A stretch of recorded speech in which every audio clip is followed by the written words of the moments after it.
As many aviation enthusiasts already know, the A220 is a bit of a stepchild in the Airbus family of commercial aircraft. The program, originally named the C Series and developed by Bombardier, was purchased by Airbus for next to nothing, as the Canadian plane maker was desperate to offload its loss-making activities. However, despite essentially acquiring the program for free, Airbus has ultimately inherited a loss maker. As noted by Reuters in 2021, Airbus at the time had yet to secure low enough prices for many of the plane's components to push the A220 project convincingly into the black. This has presented a dilemma for Airbus, as producing each new aircraft at high costs simply leads to more losses. So, should Airbus have stayed away from the C Series? Does it regret acquiring the aircraft?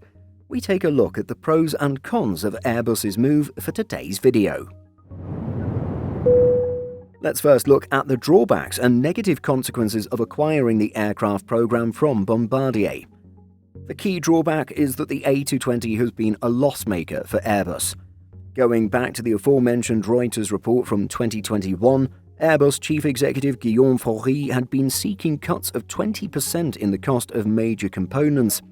One source said that Airbus had obtained solid cuts from dominant suppliers Raytheon Technologies, which makes the A220's Pratt & Whitney engines as well as its avionics. Cuts were said to have been obtained from wingmaker Spirit Aerosystems as well. However, at the time of acquiring the program from Bombardier, Airbus could not have foreseen Boeing's move to reacquire Spirit Aerosystems. This has forced Airbus to enter into its own agreements with Spirit to acquire major activities related to aircraft production, including the A220's wings and mid-fuselage in Belfast, Northern Ireland, a cost that would not have existed had it not taken the jet. As with the making of most products, profitability comes from economies of scale and finding efficiencies in manufacturing processes. Airbus has been doing its best to ramp up production, but the plane maker has faced setback after setback, whether it be the pandemic and resulting supply chain issues or the breakup of Spirit Aerosystems operations. Pratt & Whitney's own production issues also seem to be impacting the A220 program. More recently, the Trump administration's current trade policies and the threat of tariffs on some or all items heading to the United States seem to be the latest force threatening the flow of aircraft components towards their assembly sites. Yes, there may be carve-outs and exemptions for certain types of imports, but the first few months of 2025 have shown how unpredictable this new administration can be, and things seem to change on a weekly basis.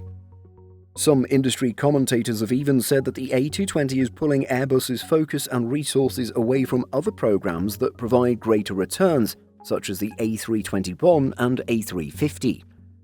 Sure, if the A220 was turning a profit, diverting resources to the program would be worthwhile.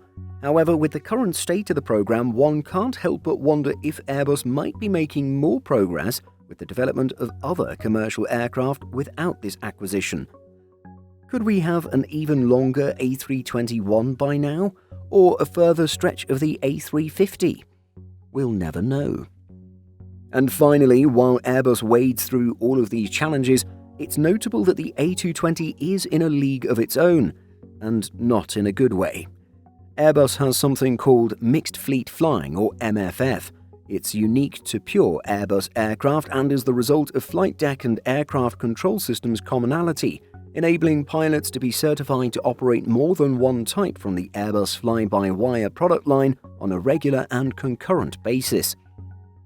Such commonality even allowed ANA, with permission from Japan's Civil Aviation Bureau, to interchange differently sized aircraft at short notice without crew scheduling difficulties. In the airline's case, this saw a mix of A320 and A380 operations. And as shown in this graphic, it's just a matter of a few days of training without mandated full flight simulator time for pilots to qualify for different Airbus aircraft after they are type rated on one. However, none of this applies to the Airbus A220, as it's an Airbus in name only. Sure, it does use fly-by-wire technology via a sidestick, but the design was clean sheet as opposed to being an evolution of an existing Airbus cockpit. As an Airliners.net contributor notes, system configurations are too different, The avionics displays are different, the warning systems are different, the FMS is very different. And so, not only does Airbus have to manage a different supply chain, but it can't highlight cockpit commonality with other Airbus jets as a selling point for airlines. But that is the more pessimistic and negative view of Airbus's acquisition of the Bombardier C series. But what are the benefits? Firstly, Airbus would have spent a lot of time and money developing an aircraft like the A220 on its own. However, as noted by Reuters, Bombardier agreed to sell Airbus a 50.01% stake in its C-Series program for a token fee of $1 Canadian. Talk about a deal. Airbus would go on to buy out Bombardier's 25% stake in the program for $591 million, with the government of Quebec holding on to its 25%. So while Airbus may currently be losing money on each A220 produced, it did not have to pay billions to develop the jet. According to a 2020 article by Forbes, the cost of C-Series development at the time was $6 billion. Secondly, the European plane maker, through its C-Series acquisition, has gained a foothold in a segment of the market it did not previously hold.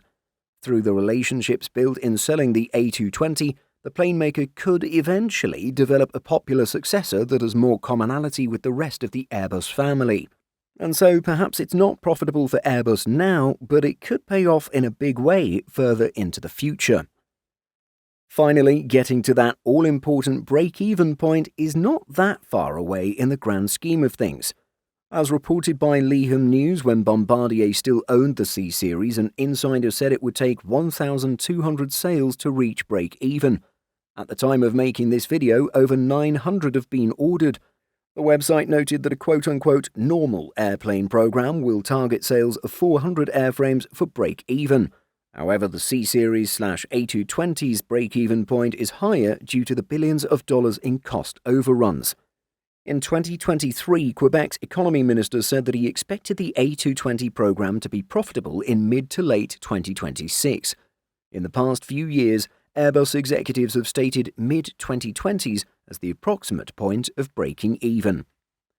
Sure, it's the mid-2020s now, and Airbus may not get to break even by mid to late 2026 if it faces significant headwinds. However, even if it's a few more years away, that's still not too bad given everything that has happened in the past decade. Ultimately, it's safe to say that many travellers and avgeeks are pleased with Airbus's decision to rescue the C-Series program from Bombardier. While its airline operators may still be struggling with engine maintenance issues, the passenger experience has often been regarded as being positive and pleasant. What do you think? Would Airbus have been better off not acquiring the A220 program and deploying its resources elsewhere?